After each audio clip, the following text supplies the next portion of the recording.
Free and equal access to information is one of the cornerstones of freedom in America. Now in its 100th year, the Dallas Public Library is committed to freedom and education, enriching the community which it serves.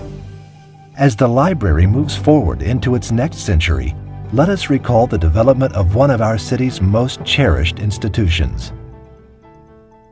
The Dallas Public Library was conceived in 1899 through the efforts of the Dallas Federation of Women's Clubs, whose president was Mrs. Henry Exall.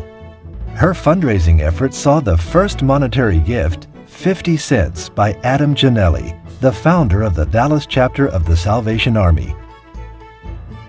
Philanthropist Andrew Carnegie donated $50,000 toward construction of the first Dallas Public Library, which opened October 30th, 1901 at the corner of Commerce and Harwood. The staff consisted of a head librarian, Rosa Leeper, 2 assistants, and 1 part-time assistant. They managed the library's first collection, 10,000 volumes. The second floor of the building housed the library's auditorium, aptly named Carnegie Hall, as well as the art room, which was Dallas's first public art gallery. This collection would go on to become what is the heart of the internationally known Dallas Museum of Art. In the early part of the century, as the surrounding populations began to grow, so did the need for library branches. Oak Cliff residents petitioned for a library in their neighborhood and received funding from Andrew Carnegie.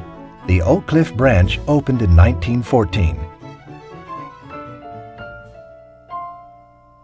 The Depression dashed hopes, but it did not diminish the thirst and hunger of the Dallas population for literature. The 30s saw 4 additional branches open up. The opening of the Dunbar Branch Library, Dallas's first branch serving the African American community, confirmed the library's commitment to free and equal access to information for every citizen. After World War II, the original Central Library building had deteriorated. In 1955, a new Central Library opened on the same site as the old Carnegie Library. The new building, with 6 floors and over 130,000 square feet, housed approximately 433,000 volumes. The library would follow the nation's baby boom of the 50s with its very own branch boom. The library's branch boom resulted in the addition of 14 new branches by the end of the 70s. In 1962, Lillian Bradshaw became the director and the first woman to head a department of the City of Dallas. By the 70s, the new building at Commerce and Harwood had become seriously overcrowded and unable to accommodate the new technology needed to enhance library services.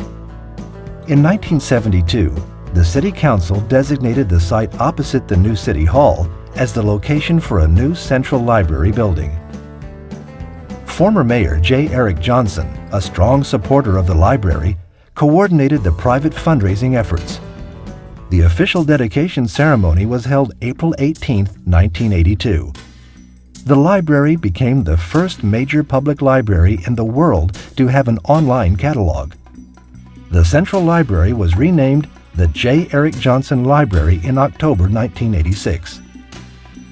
The 1990s heralded the dawn of the information age, and technology became a major factor in the provision of library services.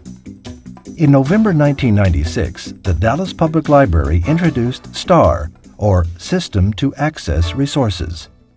The STAR system allows patrons access to a myriad of electronic databases and the Internet. The library supports a website for both internal and external users. Patrons can see if the material they want is in the collection, and if available, can request that it be sent to their neighborhood branch. Online magazine articles in their entirety can be printed at home or office. The J. Eric Johnson Central Library, the flagship of the system, contains over 2 million volumes in print and thousands in other media formats. The Interlibrary Loan Center provides patrons the ability to obtain materials from libraries and research institutions throughout the world. The Library Online Computer Center, located on the first floor, connects patrons to the Internet and provides software programs to increase productivity. A special services center tailored to meet the needs of patrons with limited vision offers large print books, a reading-edge Kurzweil text reader, and an ADA computer terminal.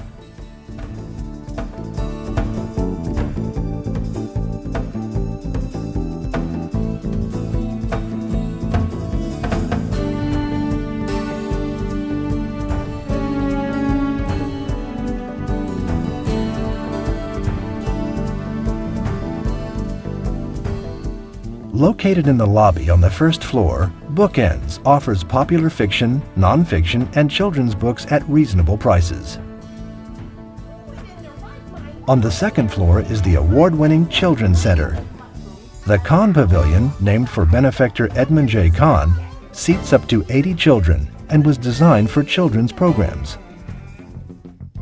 The third floor offers the Francis Massacre Writers Study Room, a comfortable and private workspace for aspiring authors.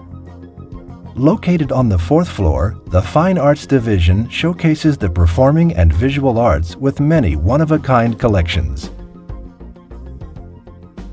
The fifth floor is home to the library's Business and Technology Division, which houses a special collection of over 4,000 histories of companies from around the world. Monthly job search workshops include online assistance, resume writing, and interview skills. The Nancy and Jake L. Hammond Oil and Gas Resource Center was opened in 1999 through a partnership between the City of Dallas, the Friends of the Dallas Public Library, and Mrs. Nancy Hammond. On the sixth floor is the Patent and Trademark Depository Library, which makes available full-text patents and all the materials needed to conduct patent and trademark searches. Since 1902, the Dallas Public Library has been a federal depository and contains documents dating back to the 1800s, including business statistics and tax forms.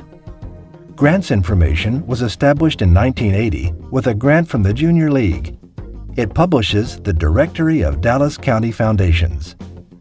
The Community Information Database is an online file of more than 3,500 local organizations in the Dallas metropolitan area.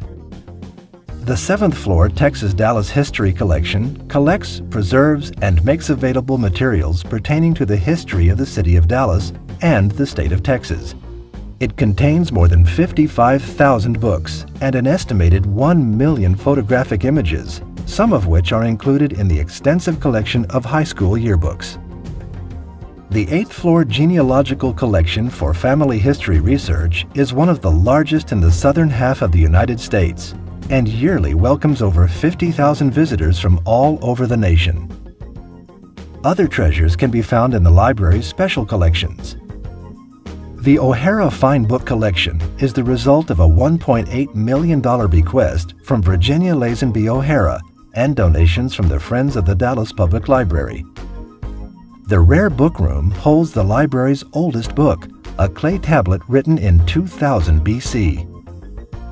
The McDermott collection of Navajo wearing blankets was donated to the Dallas Public Library by the late Eugene McDermott and his wife Margaret. Other rare items include Shakespeare's first folio. This exhibit displays the volume entitled Mr. William Shakespeare's Comedies, Histories, and Tragedies, and is the first printing of Shakespeare's collected works. Published in 1623, it is one of about 250 known to exist in the world. The Declaration of Independence exhibit permanently displays one of only 25 broadside copies of the Declaration of Independence in existence. This most precious and priceless document is housed in a specially designed exhibit room provided by the Friends of the Dallas Public Library. While the Central Library serves as the heart of the entire system, much of the public contact comes through the network of branch libraries, now numbering 22, placed geographically throughout the city. Branch libraries offer the first point of contact by providing reference service, popular reading materials, and programming for children. Each branch focuses on the needs and diversity of its own community, and the collections and programs reflect the uniqueness inherent in their populations. In February 2000, a state-of-the-art mobile learning center began service to Dallas communities, much like the Dallas Public Library bookmobile of 50 years ago. The current Library on Wheels was made possible through the generosity of the 1998 Crystal Charity Ball. It is a key proponent in combating illiteracy and providing educational support to the Dallas community. Programs, free and open to persons of all ages, are what make the Dallas Public Library special. Among programs offered regularly are job search workshops and internet classes, ESL and GED classes sponsored by the Dallas Public Schools, numerous outreach efforts in the community, including teen center activities, story times and puppet shows for children, book discussion groups and author visits, as well as poetry readings and art exhibits.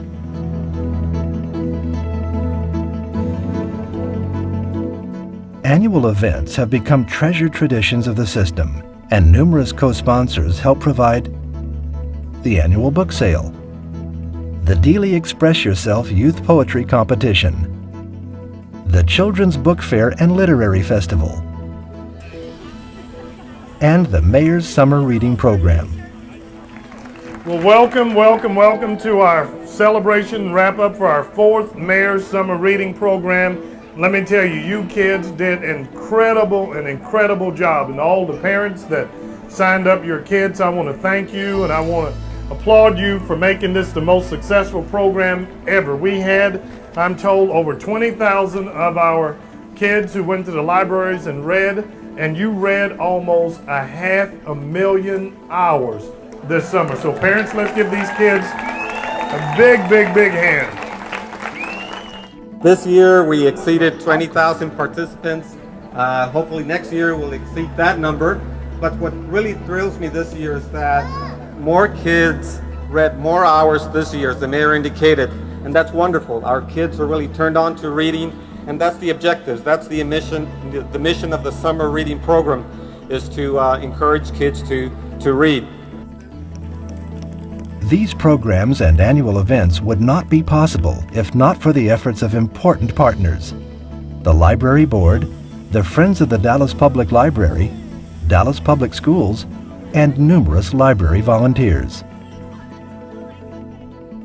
The Friends of the Dallas Public Library is a nonprofit, non-political organization. The common bond of its members is the determination that Dallas have a world-class library system. Friends sponsor special public programs, help build library collections, fund continuing education for library staff, and raise private funds to enhance the library. The library has a network of 3,000 volunteers who do more than just shelve books. In addition to manning the library's bookstore, volunteers also offer computer training classes and assist in homework centers. The basic mission of the Dallas Public Library has remained steadfast: to link resources and customers to enhance lives. The library has just completed the most comprehensive study of its needs in history. This master plan recommends steps the Dallas Public Library must take to secure its future. Needs are identified to make the library buildings, staff, collections, and technology ready for the next century.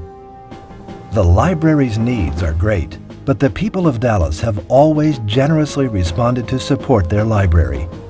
In 1997, Mrs. Margaret McDermott served as a catalyst in private and public commitment to renovate the first floor, enhance the public service areas, and accommodate the library online computer center. When Mrs. Henry Exall envisioned a library for Dallas, she could not have imagined all that the Dallas Public Library would become. Nor can we, 100 years later, envision exactly what the Dallas Public Library will become in its next century. One thing is certain: the library will remain Dallas's rising star of hope.